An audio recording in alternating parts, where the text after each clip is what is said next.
mu bulamu abantu tebasonyiwa ne mu business abantu tebasonyiwa. Omuntu okusonyiwa abeera just faking. Okusonyiwa manyi kitegeeza abantu baffe bano nakyo nkibalekere. Okusonyiwa kitegeeza okuzza omuntu mu kifo mwabadde ng'amaze okukukosa. Oyinayo omwana? Oyinayo? Oyina maidi? Wabagaana. Naye toyinayo omuntu akuyambako waka mirimo nga bw'onaayita omuntu akuwolezeeko. Ajja n'ayuza. N'agenda. N'agenda. Kati kankubuuze. Singa omuntu oyo ajja ewaka n'omukwata ng'omwana we agezaako mmuwa obutwa. Nagamba muzeeyi nsonyiwa. Mbadde ngenda kukikola naye bansonyiwe. Omukkiriza ddemu alabirira omwana. Musanga nga mugere ayagala mukubba. Tugende. Kakati. Oba omusonyiye omanyi waliwo kina okwesonyiwa. Nti oba omusonyiye ekyo ekintu okinyumya paka lw'olifa. Omusajja yali agezaako okunzitira omuki.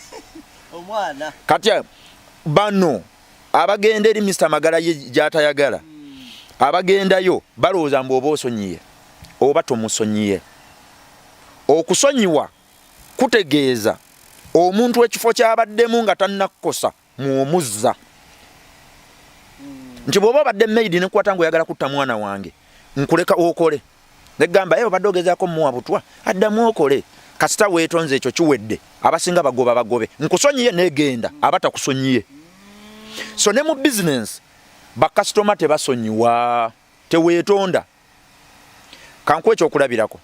Singa otuma omuntu delivery, singa restaurant ebeere deliverynga n'okola order y'emmere n'obagana naye munteeremu ne ka juice mu mabbali ne babipaakinga wamu ne juice ne bamuteeka mu mabbali baba baleeta katifini mwe basibye emmere ne kasaanuku ka juice n'ayiika mu mmere pannange ka juice ne kayiika mu mmere